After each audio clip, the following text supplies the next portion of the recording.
Durante un siglo, el ferrocarril pasó por estas vías. Era la línea C, que iba de México al Balsas a través de unos 300 kilómetros. Un poblado de leñadores surgió a su paso por el kilómetro 62, Sima, Distrito Federal.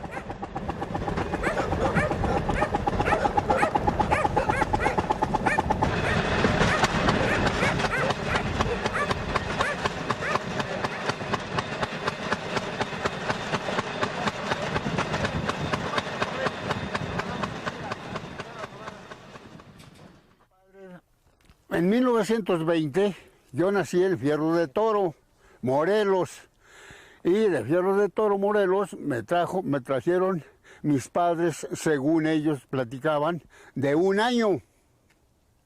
Entonces, allí aquella cuevita, aquel peñasco que está allí pusieron unos palos, según mi padre, y allí entró mi madre y allí hacía su café, hacía sus frijoles y todo, unos palos y ese pasto de zacate de sacudido arriba para que no entrara el agua y todo eso.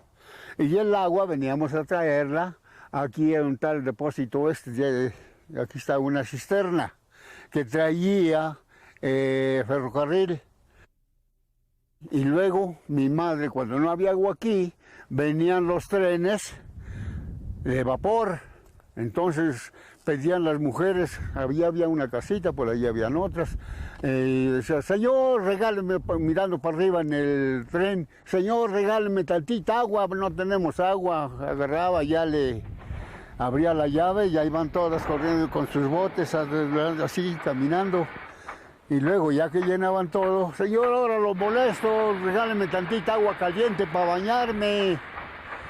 Ya, cuídense el vapor. Agarraba y le abría la caliente. Y entonces ya iban ellos, ya, gracias. Ya llegaban y ya se bañaban y todo eso, ¿no?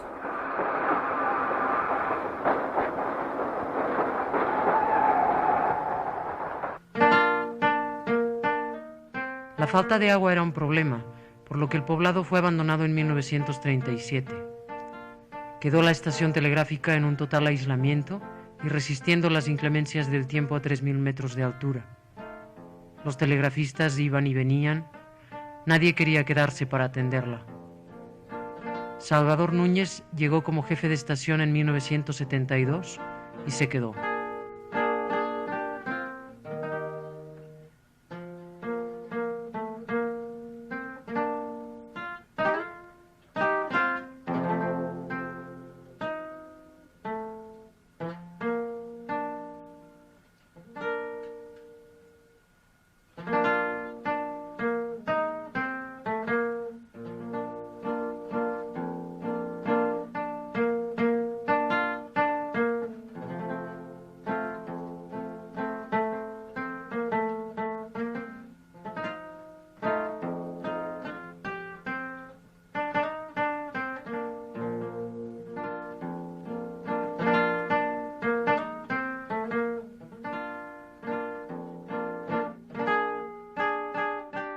Hace casi 15 años que conozco Sima. Salvador tenía otros tantos años ya atendiendo la estación. Era una estación telegráfica muy activa. Trabajaba con el telégrafo, sin luz, con velas. Y desde el principio eso me llamó mucho la atención. Me intrigaba cómo alguien podía trabajar de una manera tan aislada y en esas condiciones. Con el tiempo supe que eso no era extraño en la vida de un rielero. Más bien al contrario, es algo bastante común. Y quise saber más, aprender más sobre el ferrocarril, aprender más sobre Sima y sobre todo aprender más con Salvador. Así empezó este proyecto, al que solo le faltó el rumor de que el ferrocarril iba a desaparecer y que se iba a clausurar la línea C para que se convirtiera realmente en un proyecto que nos llevó a un largo viaje por la vida de Salvador.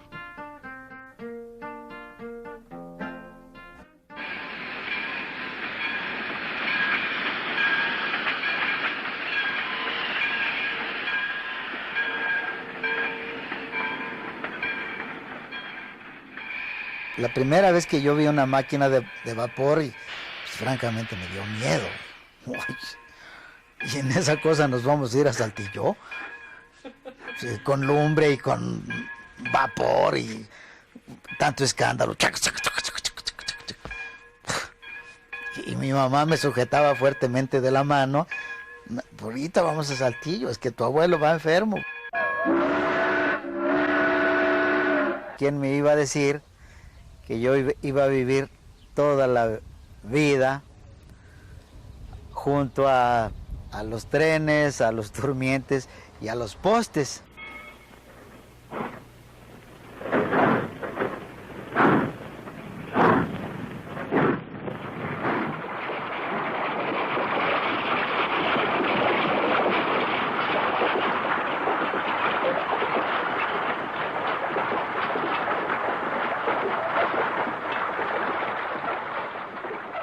Antes de que yo naciera, mi mamá ya estaba embarazada y mi abuelo dijo que se iba a ir para el norte en su carreta.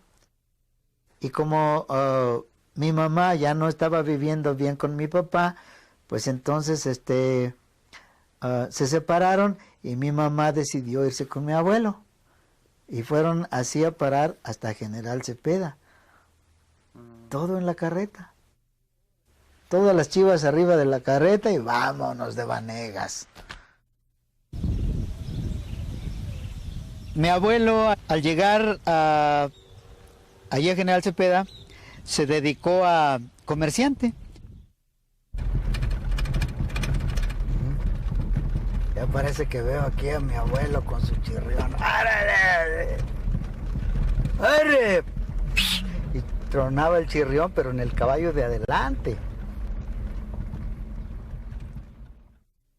Y en el recorrido hacíamos 15 días para vender toda la mercancía y ya nos proveíamos otra vez acá en General Cepeda. Y aquí en la puerta era el primer lugar de venta. El Seguín, La Cuchilla, El Porvenir, a Cerros Colorados y llegábamos hasta Jalpa. Y esos desiertos que nosotros recorríamos es más o menos aquí así esta parte. Se quitaba un guarache, porque él usaba guaraches de 3 agujeros, aventaba el guarache y para donde quedaba la punta, para allá nos íbamos. Muy fácil. A ver, okay, para allá, hijo, vámonos. ¡Arre! Muy fácil, ¿para qué quebrársela?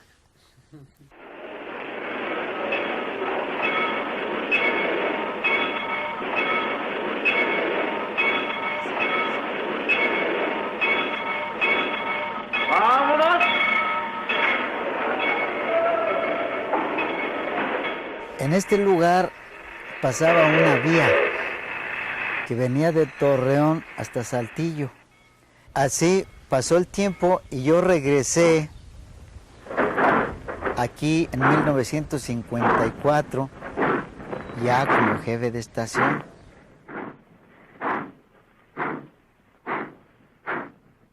General Cepeda fue mi primera estación como jefe de estación. En primer lugar, pues para mí era una ilusión regresar a General Cepeda por tantos recuerdos que había, y ahora era yo el señor jefe. El jefe de estación tenía todas las comunidades en los lugares donde iba. Había en todas las estaciones tres puestos importantes: el Santísimo Señor Cura, el señor presidente municipal y el jefe de estación. Y no había más.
Es que, por ejemplo, estamos hablando del desierto, en donde el único medio de transportación era el ferrocarril, de tal manera que el jefe de estación tenía que ver con el abastecimiento de agua, con la entrega de mercancías, con la venta de boletos, para todo, córrele con el jefe, ¿no? Y ya digo, es que se necesitaba hasta para saber la hora. No había radio, no había televisión, no había relojes. Y en la estación un relojote de este tamaño, que era el que llevaba el horario del ferrocarril, pues córrele a la estación a ver qué horas son.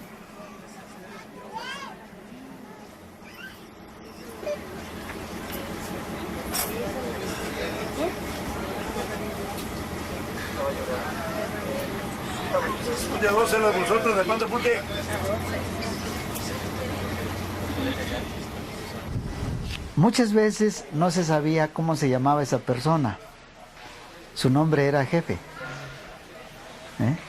En la cantina, en la tienda, en la iglesia, en cualquier parte.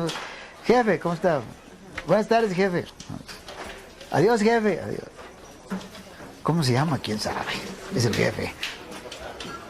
De tal manera que en el 53 me examiné de telegrafista, ya mi título. Y ya para agosto del 54 ya estaba yo titulado de jefe de estación. Era una ilusión que tenía yo, como una utopía, como un sueño. Y ya cuando me dieron el papelito, que no es un papelillo más que así, que dice que es telegrafista de tercera clase. No, hombre, era el gran título, qué bárbaro. Y con como dijo el conductor que le decía en el caballito, ahora sí, adiós jodidez. Sí, no, mi mamá le platicaba a todo el mundo que su hijo era telegrafista.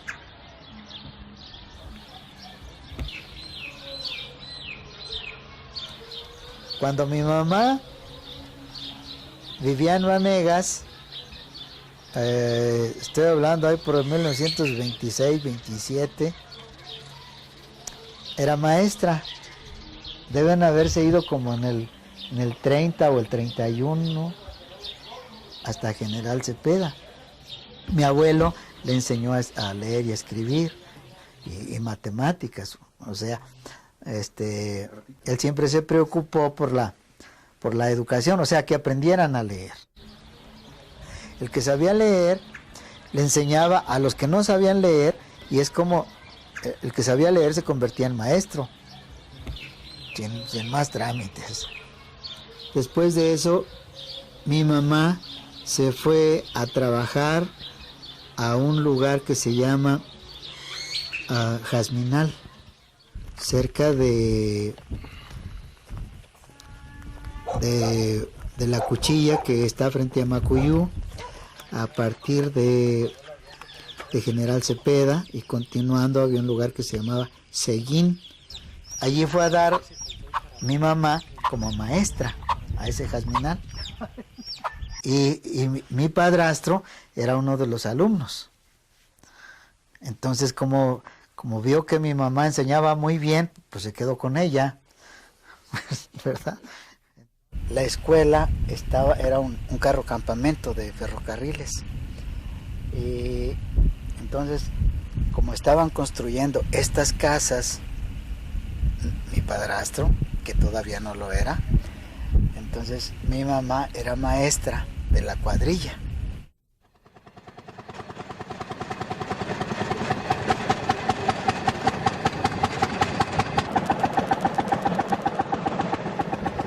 Teníamos unas casetas desarmables que llegaban y pum, en un solo día ponían las casetas de todo el campamento.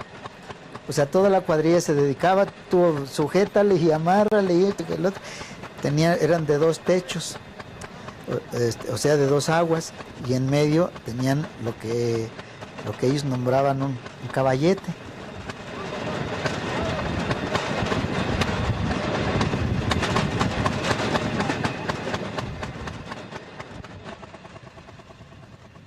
El fútbol de aquellos tiempos se jugaba con una pelota grande que le agregábamos petróleo y le prendíamos.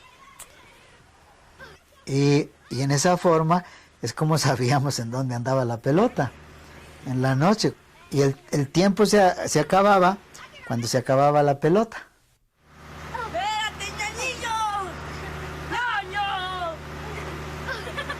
Siempre desde niña yo observaba todo con ojos de niña, ¿verdad? Pero me fascinaba que nos viniéramos, decían, vamos a Torreón, sí, tía, sí, ahorita yo voy con usted.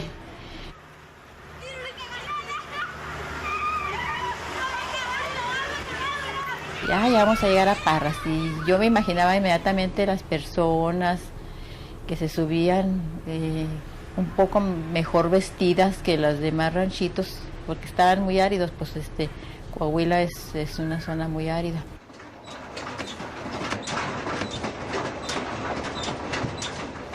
Y así anduvimos de un lugar para otro. Me acuerdo de lugares como Ceballos, Banderas, Bermejillo, La Colorada, Zacatecas. Por cierto, cuando vivíamos en La Colorada, Zacatecas, que yo estaba en segundo año de primaria, porque yo nunca fui a primero. Como mi mamá era maestra, pues me enseñó a leer. Y una de esas veces que fuimos a traer leña en el Armón, y nos alcanzó el tren de Ciudad Juárez. ¡Ah! Viene el tren, el 8. Mi padrastro rápido me tiró de la mano, me jaló y corrimos, porque ya no había tiempo de hacer nada, el tren estaba encima. Volaron ruedas y armón y maderas y leña, y yo con los ojos desorbitados desde lejos, y mi padrastro me sujetaba con una mano y no tenga miedo. Pues no tengo miedo, pero sí se veía aquello impresionante, porque ¿dónde quedó nuestro armón? Así fue la vida en La Colorada, Zacatecas. Una cosa que no se me olvida es que una vez se paró ahí el 8 y el mozo del Pullman empezó a hablar en inglés, el tren estaba allí parado, y desde entonces me gustó el inglés. Cuando yo sea grande voy a hablar inglés.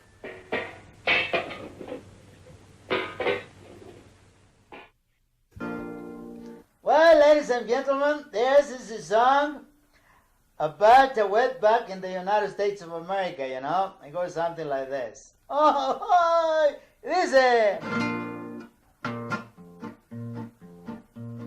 Andando mío, paseando por las fronteras del norte. ¡Ay, qué cosa tan hermosa! De Tijuana a Ciudad Juárez, de Ciudad Juárez, Laredo, de Laredo a Matamoros, sin olvidar a Reynosa. ¡Oh! Y así nos cambiábamos de un lugar a otro, pero ya como una familia. Y mi papá anduvo trabajando en las bases de este puente que está en el kilómetro 1212. Le decían el 1212, y aquí todavía hay las ruinas de una sección. Otra de las cosas que hacía yo era traer comida para mi papá, que estaba trabajando aquí.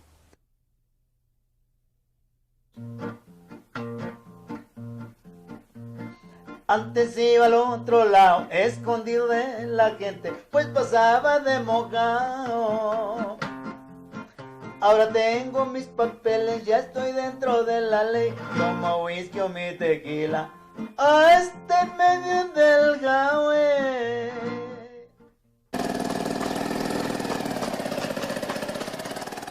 Como allí, pues lo único que hacíamos era llevar de comer al puente y el Nixtamal hasta allá, hasta Cartagena, mi mamá decidió que mejor me fuera yo a vivir con mi abuela a Saltillo. Así fui a hacer mi tercero de primaria hasta Saltillo, allá con mis otros trenes, y enfrente pasaba el Coahuilita, o sea, el ferrocarril de vía angosta de Saltillo a La Concha, o sea, Concepción del Oro. Su rodado pues de vía angosta.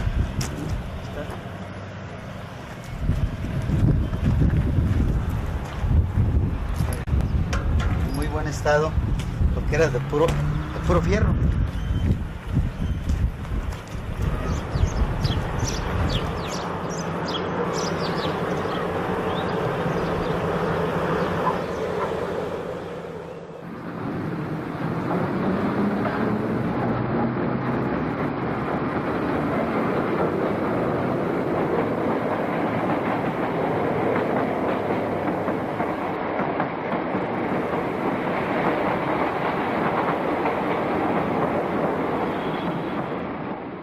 Estos son los vagones del Coahuila. Sí. Ahí está la vía angosta. Ahí está la vía angosta. Todavía está, fíjate ahí, C y Z, Coahuila y Zacatecas. Fíjate, ¿Estos de nada acá más. qué eran? Acá estaba la caldera y el calderero era mi tío. Mira la vía doble. La angosta y la ancha, pero juntas.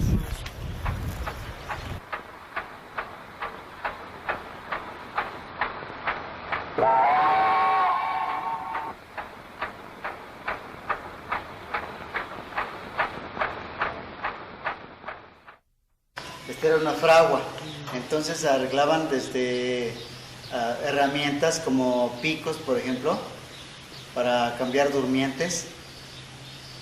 Aquí los arreglaban.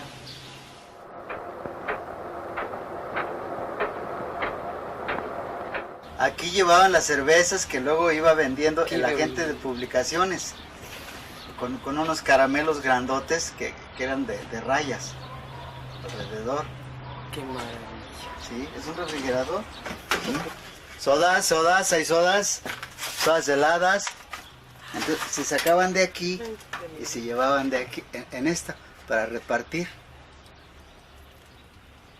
Sí, ahí dice capacidad para 30 pasajeros, pero ya eso los que iban sentados. Pero tú sabes cuántos iban parados. El sheriff me sacaba como 3 metros de estatura, raza. Parecía un higueto de Gary Cooper o Lancaster. Hasta eso que era muy buena gente y me habló en español. Say tú, Mexican, tú estar muy prieto, tú ser mojaro. Wait a moment, güero, wait a moment. I got the papers, this is my passport, this is my picture. Poco bigotón, medio barbón, but it's my picture. I said, well, pero tú estar tomando. Dice, tomando, güero. With the money that's in the dog. Con dinero baila el perro, criatura. ¿De qué te invito a una copa para que no vayas a hablar mal de la raza? I said, oh, no. Te caila mucho, caliente, mucho picoso. No digas te caila porque ándale. Échate otro traguito. Oh, no. Otra vez, ¿será? Ok. I'll wait for you, or you wait for me. And I said, mejor you wait, güero. ¡Oh! Cada quien habla el inglés como puede. Mi papá fumaba mucho. Al final, el cigarro fue lo mató porque estuvo tuberculoso en el hospital de Tlalpan y a mí me quedó el trauma, por eso yo no fumo.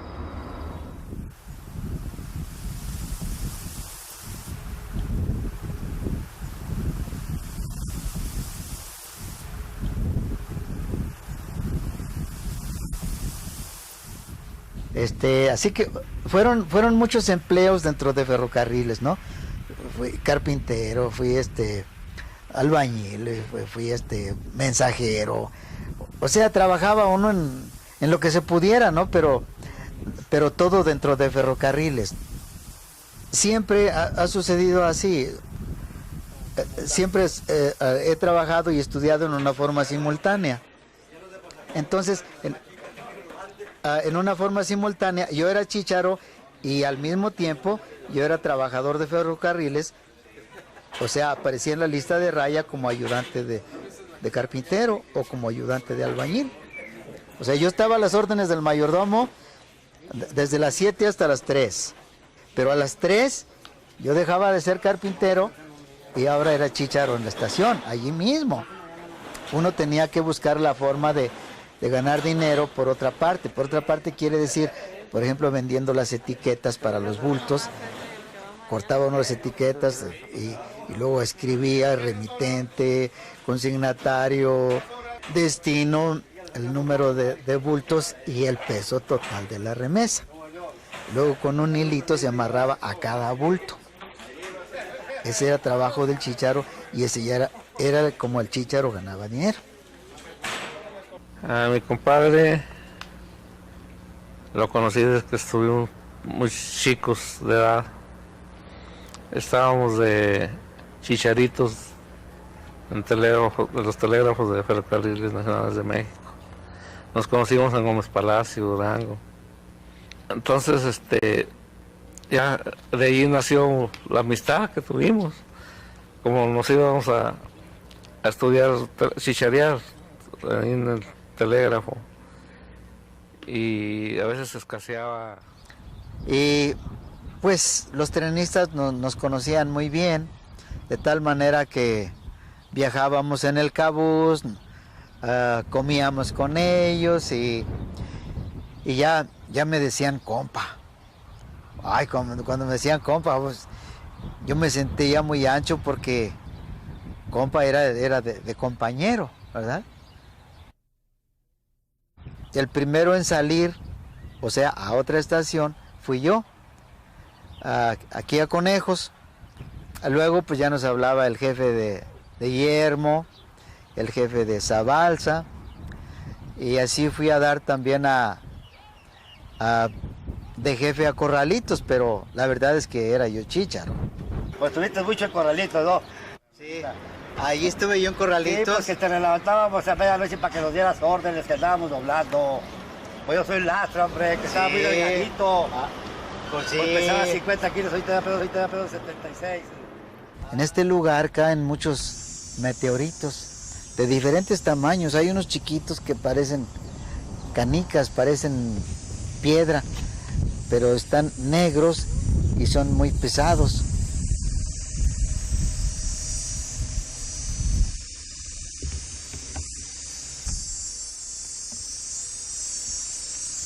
Hay ejidatarios, pero nadie siembra. No siembran porque no llueve, porque no tienen agua. No, pues antes aquí sembramos en este rancho 50 hectáreas. Sembramos 50 hectáreas de melón antes aquí. Pero a raíz de que se ha ido bajando el agua, los niveles ha ido mermando, ya sembramos nada más 20 hectáreas. Una parte por el agua y otra parte porque es muy costoso. Pues por lo mismo que no llueve, pues es que antes como llovía mucho.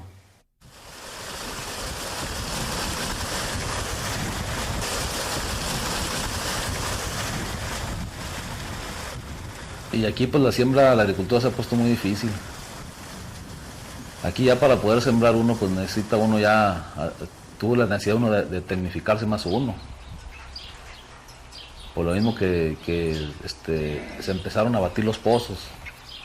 Entonces tiene que sacar uno el agua de más para abajo, más profundidad.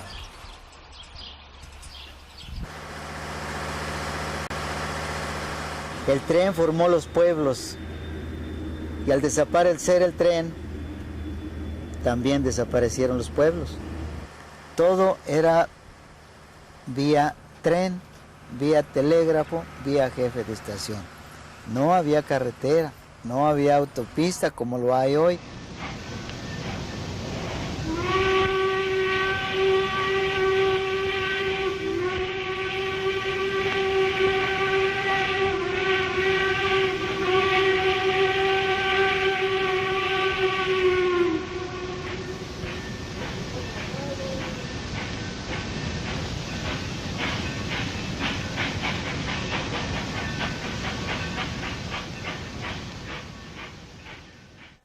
Allá donde se ven como dos arbolitos muy lejos cerca del poste en el lado izquierdo, allá estaba el campamento de menonitas y duraron aquí muchos años tratando de conseguir agua aquí en el desierto.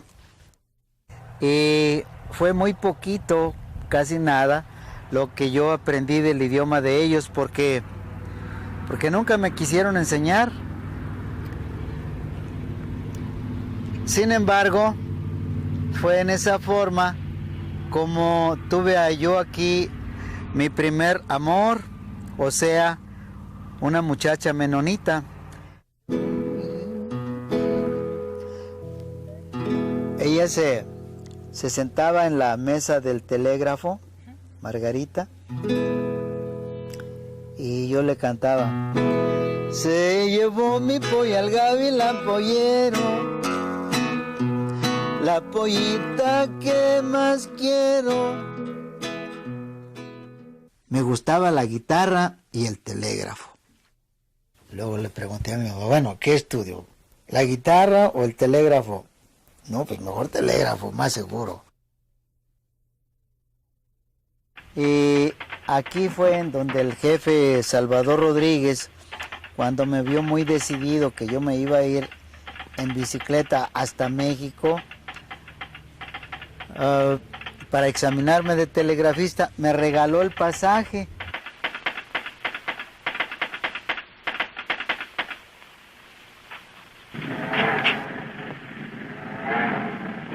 ¿Me voy? Sí. ¿Cuándo? Ahora mismo.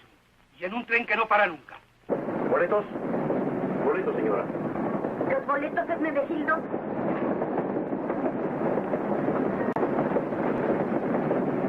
Por favor. A ver si los tienes tú. Ya te dije que no. Yo llegué directamente al número 205 de la calle Pedro Moreno, en la colonia Guerrero, que nos quedaba cerquita de Buenavista. Nos cobraban barato y ahí estaban los compañeros, de tal manera que teníamos aparatos de telégrafo ahí en la casa de doña Aurelita. Entonces allí estudiábamos, y también no solamente el telégrafo, sino los reglamentos de ferrocarriles. Ni hablar, mijo. Yo ahora tengo que llegar más temprano porque tengo que arreglar una máquina. Ayer hubo 10 choques. Le voy a decir al gerente de los ferrocarriles que a ver si tienen un poquito de más cuidado, hombre. ¿Tú eres amigo de él? ¿De quién? ¿De Meme Palacios? Uña y carne, mi viejo. Además, como soy el único que arregla las máquinas diésel aquí en México sin que les sobren piezas, me tienen gran consideración.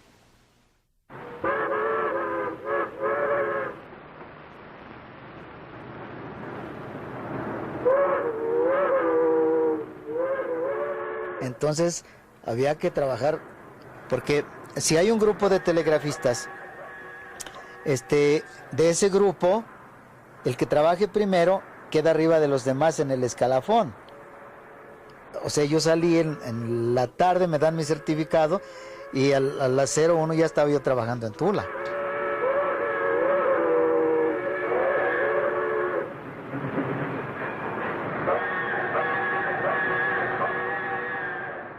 Y cuando ya cumplí, porque había que trabajar determinado número de días como telegrafista para tener derecho al ascenso de jefe de estación. Yo quería ser jefe y tan pronto los cumplí, ahí vengo a México otra vez. Porque son muchos los que se quedaron en telegrafistas y ya hasta ahí nada más. Pero a mí me gustaba mucho el título de jefe. No, pues ya como jefe de estación, ahora sí vámonos al norte. Pues así fui a dar otra vez a General Cepeda, en donde habían dado con mi abuelo en la carreta. Pero ahora ya a mi pueblo feliz regresaba. A mis padres encontré en la tumba. A mi novia la encontré casada. Ya la tenían en el cuarto hijo, digo. Estamos en Torreón. En este lugar pasaba la vía México-Ciudad Juárez. aquí daba vuelta y estaban aquí unos embarcaderos donde se embarcaba ganado hace muchísimos años. En este extremo se llama la antigua aceitera, donde yo viví muchos años. Entonces entraba la vía a la estación vieja en aquel extremo, o sea, Venustiano Carranza. Allá era toda la acción y este ya era el trayecto rumbo a México. Así como va la calle, así estaba la vía.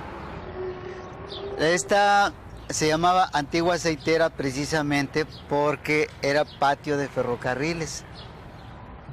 Entonces mi mamá fue de las fundadoras de esta colonia allá por los 40s. Salvador Núñez. Sí. No, pues sí, como... Ya sin lentes, ahora sí ya te conocí. Dice el dicho, rodando las piedras se encuentra. Sí, ¿no? Adiós lucido Torreón, con su tráfico de trenes. Ya no llevan reenganchados, ya no van reenganchados a la estación de Jiménez. Adiós lucido Torreón, barrio de la vencedora. Por eso los que se van, el que no suspira llora. Don Meregildo Rodríguez, ahí le decía don Tomás, don Ezequiel va adelante,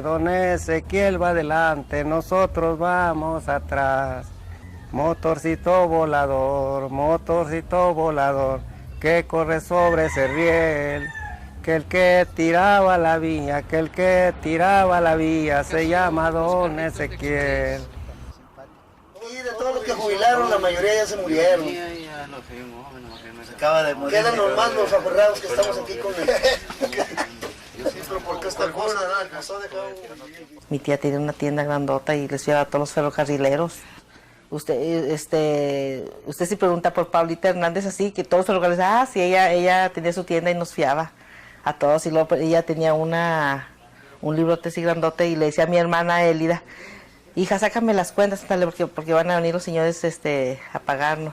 Cada 15 días les pagaban los ferrocarrileros, iban y le pagaban y le sacaban mandado de nuevo. Yo me acuerdo que volvían a sacar un mandado. No, pues también era una señora muy buena gente. Pues parece que no tenían tiendita, pues parece que me drogaba con ella. ¿Sí? Pues a eso vine a cobrar. Bueno, pues ya lo pasado con la canción. Entonces en el barrio, que vivíamos cerquita de la estación del ferrocarril, el famoso nunca fui yo, la famosa fue mi mamá. Ahora ya es el centro de Torreón. Las cosas han cambiado mucho, hasta la estación desapareció. La estación del ferrocarril la cambiaron a otro lugar. Lo que queda ahí es un taller o los restos o una parte de edificio de donde fue el taller de carpintería. Ahora es ahí el museo del ferrocarril. Y ellos no tienen ahí la máquina que estaba en la estación. La que dice lo que el tiempo se llevó.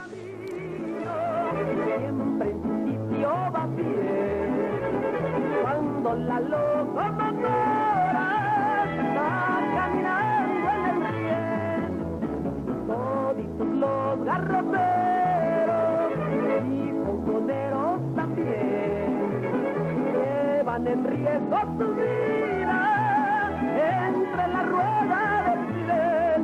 Yo soy rielera, atendo mi Juan, él es mi amado, yo soy su querer. Siempre me dice cuando se va, adiós mi rielera, ya se va su Juan.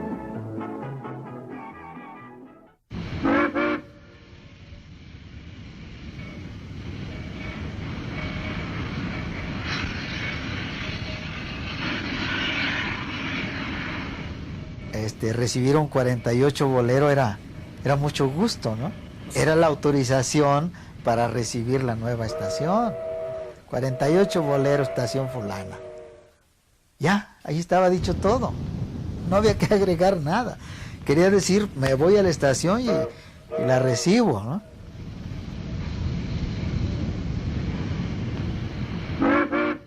Aquí en Marte, el jefe de estación que se encargaba de todo, el express, el agua, el correo, el telégrafo, los trenes, el jefe le hacía de todo. Pero tenía yo un ayudante, Crucito. Se cargaba la bolsa de cuero del express, o sea, la que supuestamente era para los valores que llegaban y salían de la estación. Esa la llenaba de cartas y se iba a recorrer ranchitos. Era muy bueno para caminar. Aquí es muy común comer ratas, no ratas de las que tenemos por allá. Estas son un poquito diferentes, tienen la pancita blanca y son muy sabrosas porque las preparan en diferentes formas, desde asaditas. ¿Cómo te gusta? ¿Asadas o en guisado? En guisado. En guisado mejor, ¿verdad? Con jitomate, ¿verdad? ¿Y tú también has comido ratas?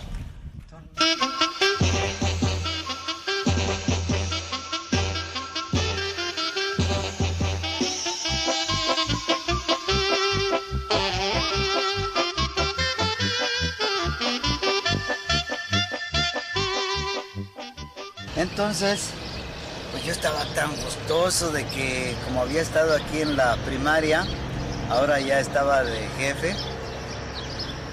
Invitamos a todo el pueblo a hacer la fiesta de Navidad en la estación, sabiendo que el jefe estaba soltero, que era yo. Pues recibía muchas visitas de las chamaconas, sobre todo de las que habían estado conmigo en la escuela. En esta estación de Bermejillo, como decía, aquí la importancia principal era el mineral, pero telegráficamente hablando, era una estación también muy importante. También trabajábamos tiempo extra para variar tantito. Además, aquí se cargaba agua a las máquinas de vapor. Ellos traían 2 caballos, un oscuro y un jovero. Aquí siempre ha habido cuadrillas. Aquí está la muestra de carros campamento, porque pues ya para allá es puro desierto, empezando con Peronal. Para desclavar los pliegues. En el 55, aquí conocí a mi esposa, que era mi novia número 8. Pues fue con la que me casé, porque no era celosa. Oye, que ese viejo tiene muchas novias, que fue y que vino. Me caso con él y ya me dijo que se casa conmigo. Y nos casamos en esta iglesia, en el 55. De aquí nos fuimos a Talía, ya recién casaditos. Todavía, pues los dos nada más. He robado trenes grandes y máquinas de vapor. Válgame el santo niñito que aprendieron a José. Había que estar muy al pendiente a todas horas del servicio telegráfico. Yo me dormía sentado frente a la mesa del telégrafo, porque si me acostaba, pues ya no iba a oír cuando me llamaran por telégrafo. De tal manera que no me acostaba, me quedaba sentado ahí, y aún así, como eran muchas las desveladas, pagaban muy bien porque había tiempo extra todos los días. Así que la parte buena era que pagaban muy bien, tiempo extra. La parte mala pues eran desveladas todas las noches. Aquí estaba el escritorio, telégrafo, teníamos 2 líneas, el 1 y el 2. Este hoyo era en donde entraban los cables de la bandera para controlar la señal de órdenes que bajara o que subiera, según el caso. O sea, a nivel era parar y hacia abajo era vía libre.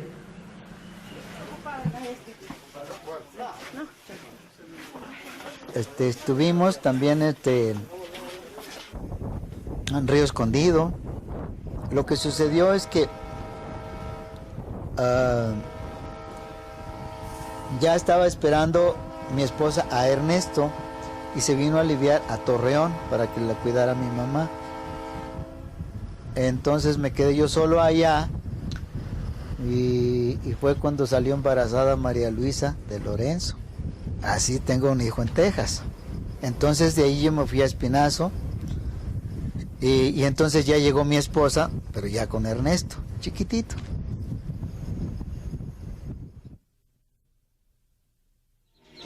Esa era mi casa, aquella parte, tenía un huerto alrededor y atrás estaba el arbolito de los milagros. Aquella es la casa del niño Fidencio. Allí se hacían las curaciones. Hoy pecador, ¿hasta cuándo te acercas a mi presencia? Es preciso que llorando vamos a hacer penitencia. Hasta la fecha se hacen 2 peregrinaciones al año, todavía, y llega mucha gente de Piedras Negras, de Monterrey y de Saltillo. Y tenía que vender muchos boletos, se me hinchaba la mano de estarle pegando al sello. Otro boleto, 10 boletos, 15 boletos. Ay, mi mano. Ah, mira, aquí está una parihuela en donde acarreábamos el mineral.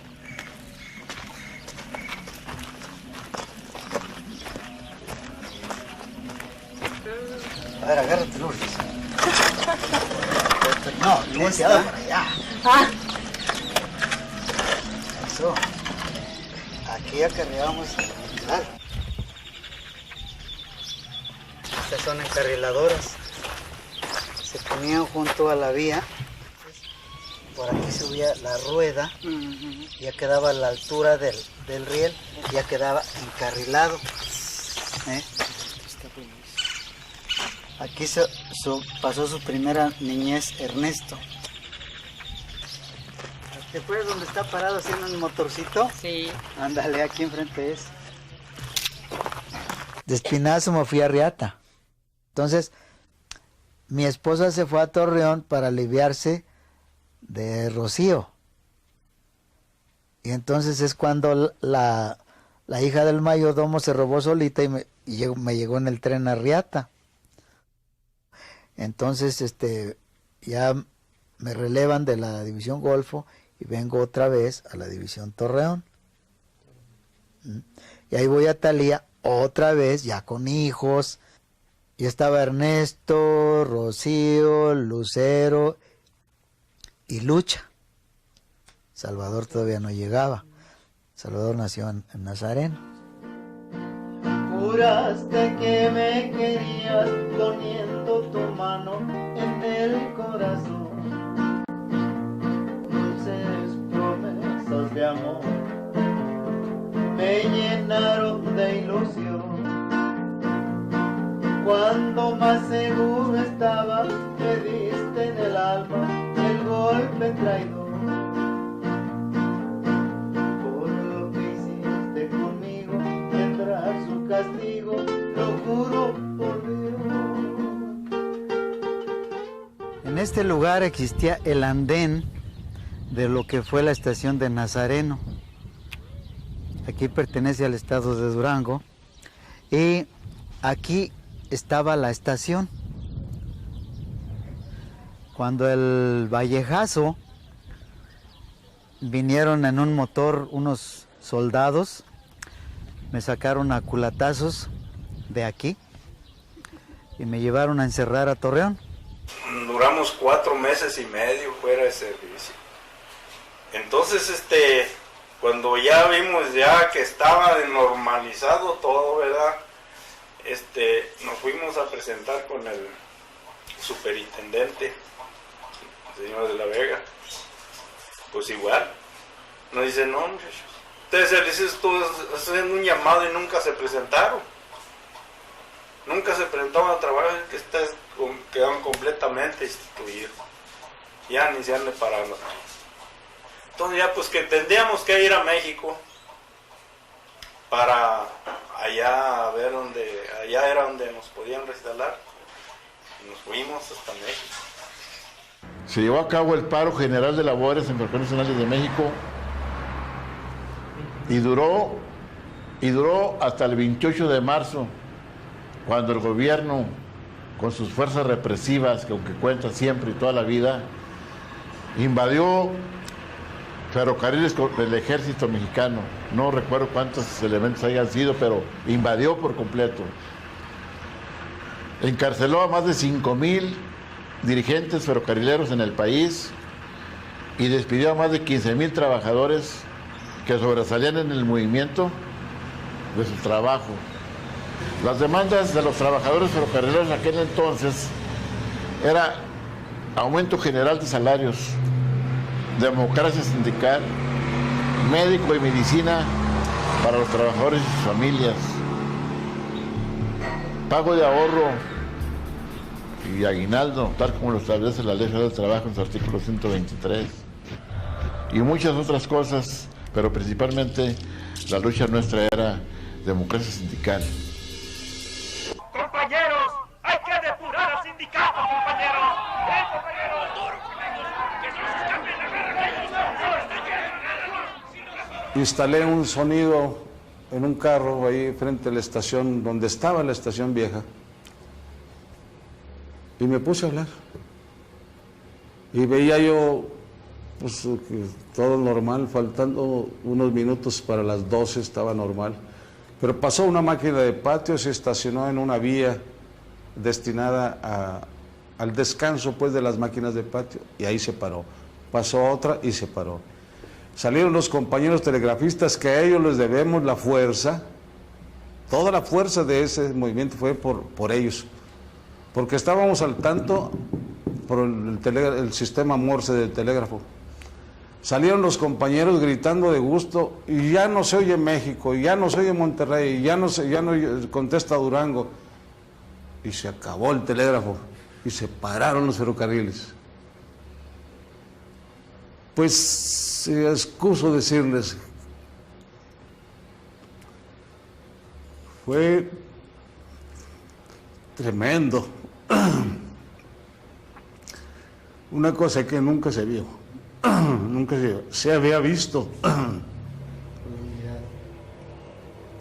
Una unidad fabulosa, pero fabulosa.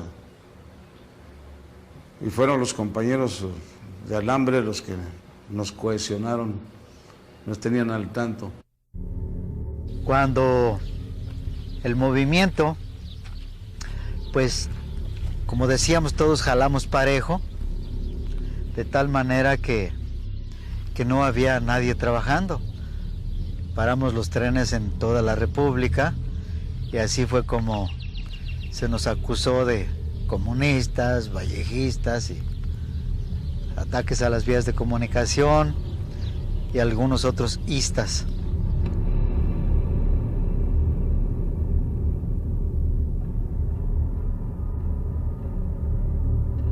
Así se nos fue el barco a pique, que en este caso fue el tren al abismo.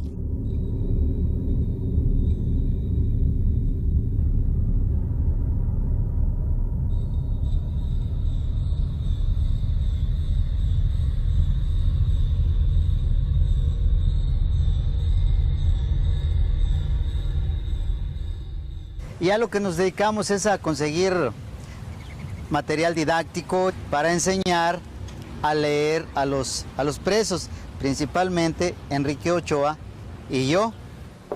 Bueno, los que quisieron entrar, ¿no? Había un viejito que nada más estudiaba matemáticas, el que vendía periódicos. Sí, nada más. Que estaba por homicidio. Porque le interesaba la lana de puras matemáticas. Él quería saber, aunque no leyera, pero saber contar, yo creo. Entonces, mi esposa me llevaba comida y la introducían por una ventanita y por ahí mismo metían a mi hija Rocío, que estaba empezando a caminar, de tal manera que ella dio sus primeros pasos en la cárcel y de repente ella tenía muchos papás, o sea, cada quien quería darle unos pasitos, pues todos ahí encerrados. Hubo problemas personales del superintendente de división, que era don Arturo de la Vega Ro, por vallejista. Andaba queriéndome correr a como diera lugar otra vez. Y me dijo, mira, ¿te vas de la división o te corro? Pues, mejor ahí nos vemos. Originalmente íbamos a un lugar que se llama Presidio Veracruz. Llegando a México, oye, te sacaste una estación aquí en Teotihuacán. Ah, no, pues entonces venía en un furgón todas mis chivas, furgón de carga. No, pues aquí le cambiamos destino en México. Ya en vez de ir el carro para Veracruz me lo mandaron aquí a Metepec, a Teotihuacán. Y ya, estoy en mi nueva estación. Dije, no, pues aquí ya está cerquita de México, a ver qué se puede hacer. Y así es que como ya continué estudiando inglés, pero ahora sí ya en forma, ¿no? Con mucha gramática y profesores americanos, maestras gringas muy guapas, no, ya era otra cosa, ¿no? Así tomé todos los cursos de inglés hasta recibirme de profesor.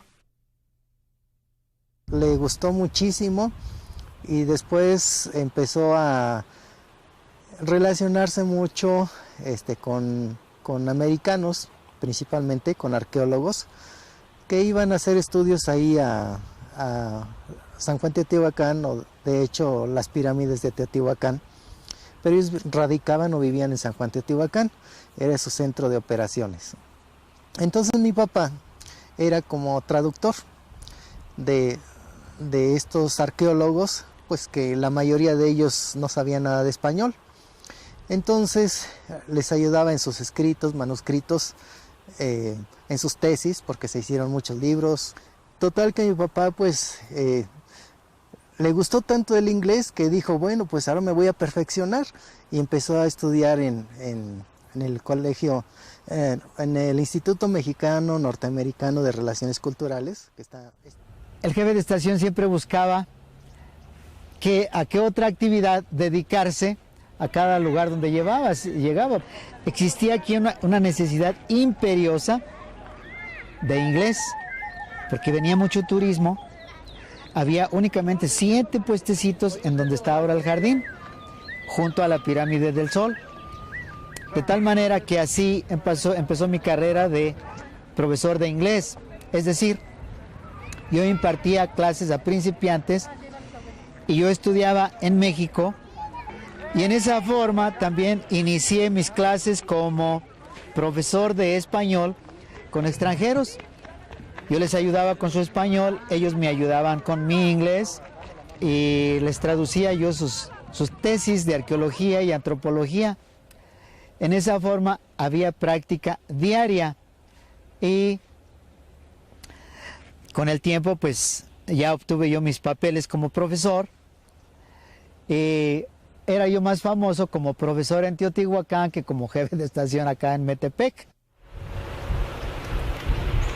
Pues cuando llegué aquí la situación económica que daba tristeza, y pues mis hijos tenían que ir a la escuela. Los más grandecitos eran Ernesto y Rocío. Entonces yo me los llevaba desde aquí hasta Teotihuacán en bicicleta.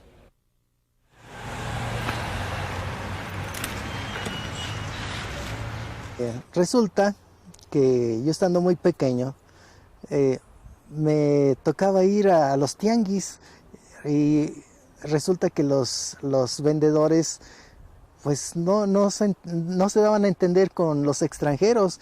Entonces mi papá empezó a dar clases a estas personas y nosotros, al decir nosotros, era mi hermana Rocío y yo, estábamos en medio y nos ponían a ver, tú vas a ser vendedor, tú comprador y tú vas a vender esto a este precio, esto al otro, una especie de pláticas y transacciones de tal manera que se facilitara la comunicación y la venta, y subieron las ventas increíblemente. Así vivimos aquí 12 años, digamos del 60 al 72. Conocí muchos amigos de Estados Unidos, del extranjero, de tal manera que cuando yo fui varias veces a Estados Unidos, pues me sobraban invitaciones a dónde ir, ¿verdad? Para acá, para allá, desde Washington, Pensilvania, y Delaware, New Jersey, Kansas City y demás. Muchos otros lugares. Había muchos nopales ahí en Metepec. Y llegaba toda mi flota y las de él. Y llegábamos pues, ¿qué nos iba a dar de comer, mi comadre? Y este hombre era muy vago. Bueno, es todavía. Pero yo creo que era más en ese tiempo. Gracias por la recomendación, compadre. Pues pobrecita de comadre, nomás tronaba los dedos. Pero había muchos nopales. Y comíamos en la mañana nopalitos con huevo. Y a mediodía nos hacía nopalitos con chile. Y nos daba de cenar nopalitos a huevo. Ya en la noche. Sí. Pero felices de la vida todos. Había muchas tunas.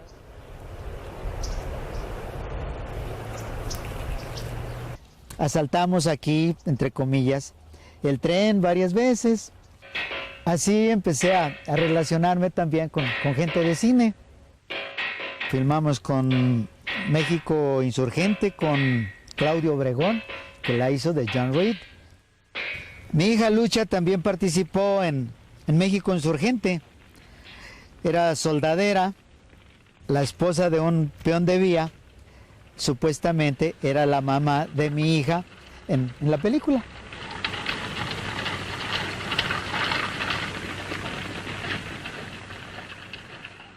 Vivíamos aquí muy contentos, pero luego se enfermó mi esposa de cáncer, de tal manera que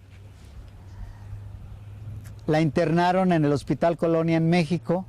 Yo tuve que irme de aquí para tener un lugar cerca de México en donde yo pudiera visitarla y al mismo tiempo hacerme cargo de la educación de mis hijos.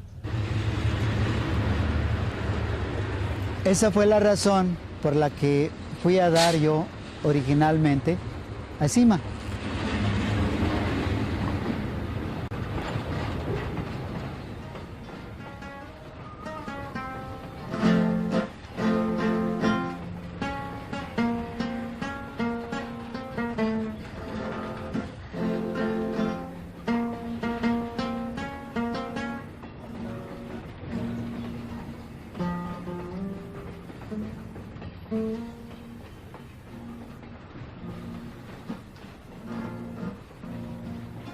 Cuando la estaba queriendo, cuando la estaba sintiendo, todita mía la vi partir.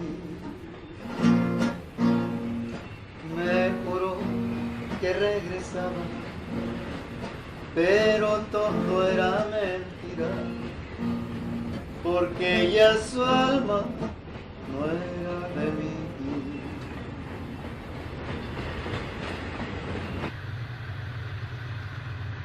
Siendo la cima la parte más alta del distrito de Tres Cumbres,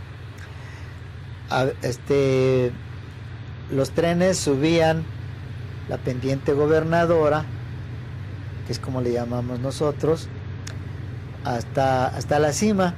Aquí dejaban una parte de tren y se regresaba otra vez por otra parte de tren y entonces ya bajaba a Cuernavaca.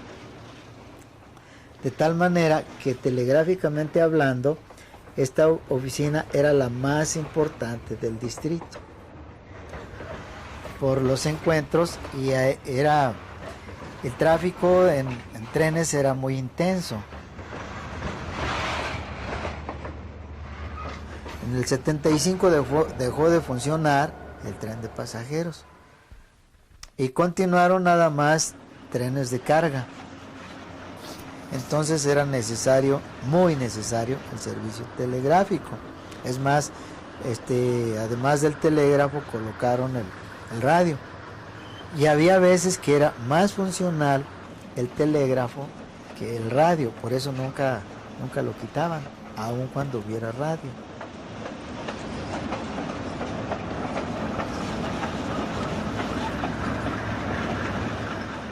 Y me vine a la cima en donde no había pues nada, pero al menos pues de aquí dejaba yo el telegrafista o dejaba a Ernesto y me iba yo al hospital a verla.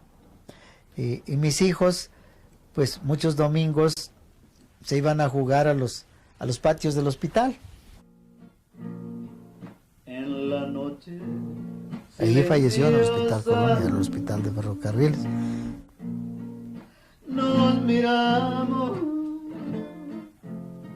frente a frente sin hablar. Mi hija Rocío la mandé a Estados Unidos a estudiar, Ernesto en la universidad con química, Lucero en la Universidad Metropolitana, Salvador y Lucha pues con su carrera en ferrocarriles, estudiaron telecomunicaciones, y pues ya nada más me quedaba Eduardo, que por cierto no quería estudiar, y ese se dedica a chofer. Aquí en Parres, que es el pueblo cercano aquí a la cima, no había transporte, entonces mi papá la hacía de pecero. Hacía 2 o 3 viajes diarios en la mañana nada más, entonces era una cosa de andar para allí y para acá. Eso le ayudaba mucho en el aspecto económico porque pues nosotros éramos 6 hermanos y todos estábamos estudiando. Mi mamá enferma en el hospital y todo ese tipo de problemitas pues lo solventó gracias a la ayuda de esa combi.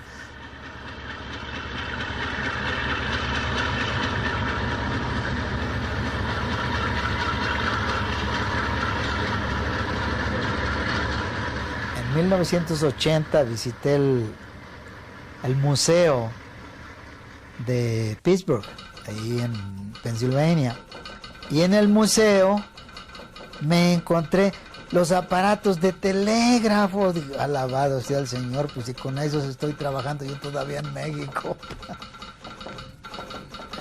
Pero allá ya los tenían en el museo.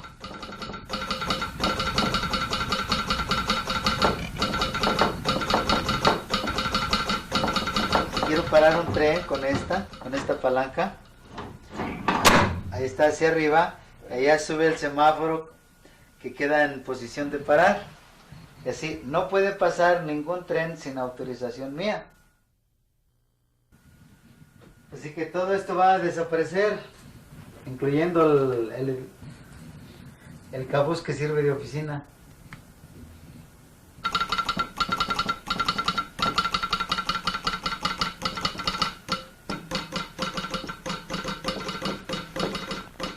El telégrafo funcionó hasta el último día, que fue el 30 de junio del 97. Me refiero en esta línea. Hasta el último día trabajó desde el siglo pasado. Como buen soldado rielero, el telégrafo trabajó hasta que la guerra se acabó. Máquina 501, la que corría por... Como había tomado yo el curso de actualización en el Instituto de Capacitación, pues me enviaron a Cuautitlán como jefe. Me voy a Cuautitlán, me la clausuran y después me voy al Ferrocarril del Sureste porque clausuraron la línea C.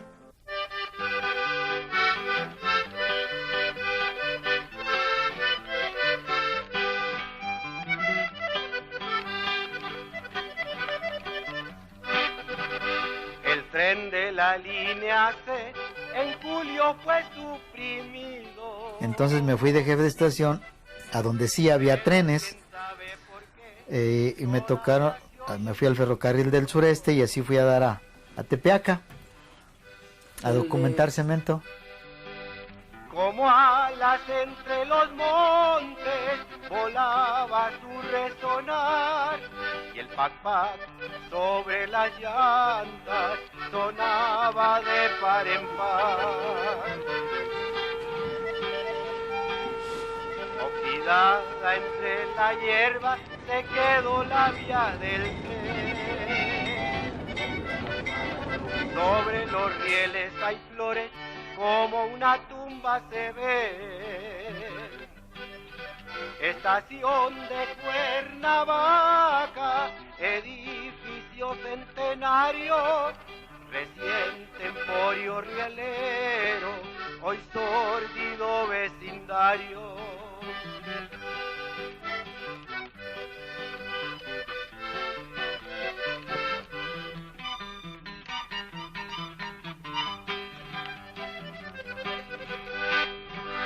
Los pueblos que se quedaron a orillas del terraplén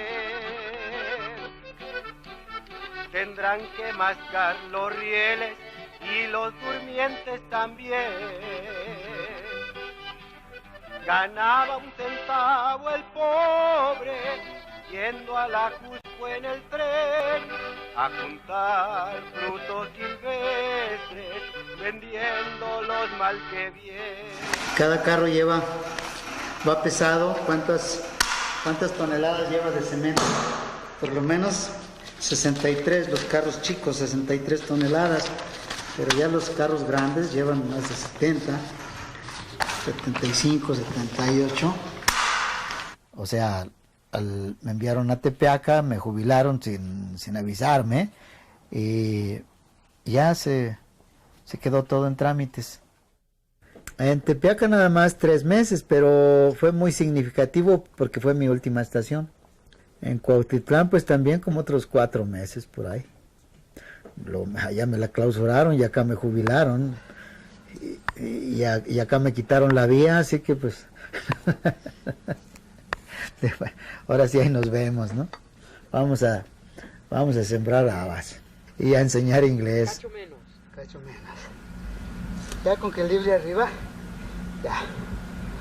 Porque sacarla, perdón, una semana. Todo se está privatizando y es decir, que los que están trabajando ahora están bajo contrato, ya no suman derechos. Los derechos se acabaron para todos. Y a los viejos como yo, pues jubilados. Ahorita el sindicato sirve para 2 cosas, para nada y para nada. Yo tengo problemas porque no me liquidaron bien, porque me deben dinero, porque... No creo yo que haya sido falta de flete, no. Nunca faltó flete en esta vía, nunca. Yo creo que básicamente fue la irresponsabilidad de nosotros como ferrocarrileros y también la mala administración, porque Ferrocarriles compraba máquinas chatarra a Estados Unidos. Nunca llegó a México una máquina realmente nueva. Yo nunca vi una nueva. Siempre chatarra.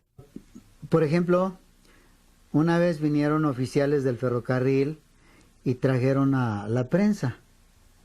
Venían muchos reporteros y tomaron fotografías de lugares en donde exprofeso estaba la vía muy limpia, bien balastada. Y luego aparecía una noticia en el periódico. En perfectas condiciones la vía Cuernavaca. Y sale la fotografía. Pues sí, pero nunca llevaron a los reporteros en donde la vía estaba en pésimas condiciones. Por eso teníamos un índice muy alto de descarrilamientos, y una velocidad de 20 kilómetros por hora. Es ridículo. Y no estoy echándole la culpa únicamente a los de las oficinas principales en México. Incluye a nosotros como empleados. Porque, por ejemplo, un tren, cualquier tren, que podía hacer un recorrido en 6 horas, para ganar tiempo extra, o sea, para ganar más dinero, entonces en vez de hacer 6 horas, hacían 12. Así tronamos a Ferrocarriles. Sí, ahora soy padre soltero. Así es la vida. Somos los 3 mosqueteros en el rancho. Si no es Ernesto y yo. Así es la vida, ni modo. A ver, a mover la colita. A ver. Híjole. Y el otro, chiquitibón, a la bim bomba. A la veo, a la va. Ahora hago equipo con Sinué, porque me gusta cómo platica, dice. Se sienta muy serio y dice. Pues mi papá dice que en este mundo lo más importante es la salud. Así que, salud.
tren de la línea C en julio fue suprimido. Pero quién sabe por qué todavía se oye el silbido.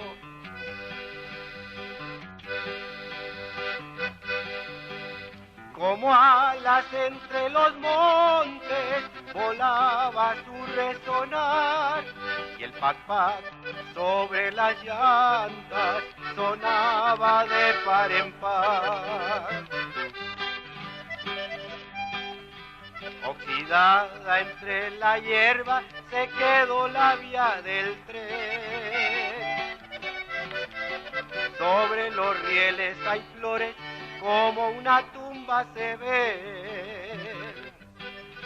Estación de Cuernavaca, edificio centenario, reciente emporio rielero, hoy sórdido vecindario.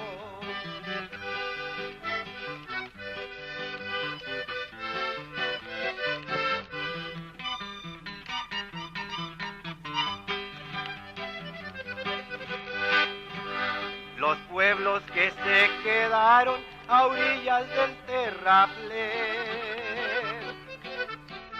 tendrán que mascar los rieles y los durmientes también. Ganaba 1 centavo el pobre yendo a la Cusco en el tren a juntar frutos silvestres, vendiéndolos mal que bien.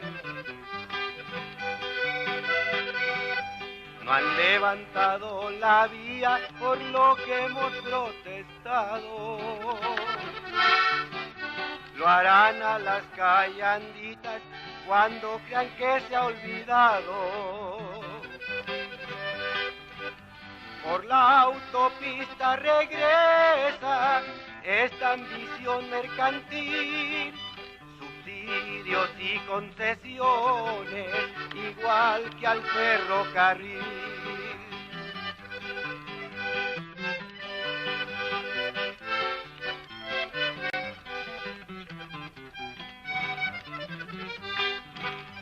Entre pura caca grande, los Figueroas se están riendo.